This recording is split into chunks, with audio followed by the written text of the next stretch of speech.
Bună și bine m-am găsit la un videoclip. Eu n-am postat absolut deloc pe această platformă. Așa. Dar vă voi arăta ce se află în gentuța mea. Normal. Ok. Dar eu vreau să vă spun ceva. Dacă s-ar putea, și dacă se poate, să facem mai mulți urmăritori, pentru că eu chiar vreau să, nu știu, să facem mulți urmăritori noi, nu știu, ca să fim mai mulți, poate. Puteți să-mi dați comentarii dacă vreți. Dar nu vreau cu hate, pentru că nu vreau să fac oamenii să îmi spună de chestii. Dar voi merge într-o parte, pentru că e și fratele meu și stă pe alea, pe telefon. Hai să mergem. Dar da, voi face ce se află în geanta mea. După cum ați văzut și în descriere, aici am gentuța. Normal mai am o geantă și o să mai fac un vlog cu asta. Dacă vedeți că sunt plină de sclipici, dar nu contează. Nu de la asta. De la altceva. Cam așa arată. Se vede, așa se vede că e doar așa puțin de rozalie.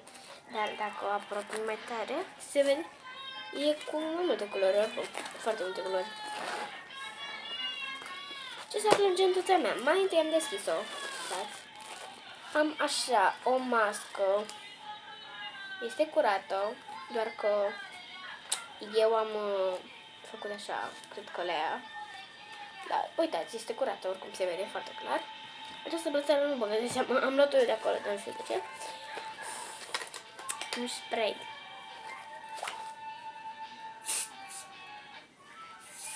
Nu știu dacă pe cameră se vede, dar eu am văzut și mirosul l-am simțit. O pereche de ochelari. Ia să vedem pe asta. Aici nu știu ce am. Asta care o pui la gât. O pun aici și o să-mi prind capselul. Hop. Ia, l-am prins. Gata. AirPods. Doar că eu port unul, din păcate. Cam așa arată. Stați. Da. Nu știu de ce nu mergea. Așa. Da. Și acesta. Dar acum nu are baterie. Și nici nu prea vreau. Pentru că nu prea mai stau pe ele, dar îl port. Da? Și mai port o pereche de căști, așa.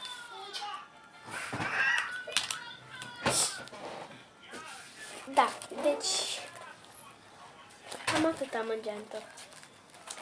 Și voi reveni cu încă un videoclip. Deci, hai să facem pe scurt. Un spray de deodorizant, așa. Niște căști. Niște ochelari. Iarăși niște căști fără fir. Nu uite cum se cheamă. AirPods. Nu prea pronunț clar asta. Am aici un lănțușor de pus la gât. Lăsă-l aici. Și o mască. Da. Și dacă vreți, puteți să, cum să spun, să mă urmăriți pe încă câteva conturi. Mai am câteva conturi pe vreo 2 telefoane, dar nu prea mai sunt pe un cont. Cred că o să fac un videoclip unde o să-mi arăt conturile celelalte. Da, și acum vreau să vă spun ca să mă urmăresc și pe acest cont, că adică nu e niciun urmăritor, dar dacă mă vedeți pe YouTube, nu uitați să-mi dați și mie un like, vă rog. Da. Și cam atât cu acest videoclip. Și vă spun și vă să purtați masca, că e bine. Să păstrăm regulile în siguranță. În siguranță. Adică să ascultăm de ce spun oamenii. Polițiștii, oamenii să purtă mască. Și nu uitați să purtați și voi mască bine și frumos. Și să trecem toți peste asta cu bine. Pa și vă pup! Pa, nu uitați să mă urmăriți! Da, apăsați pe butonul de abonare și pe clopoțel ca să fim și noi mai mulți. Pa!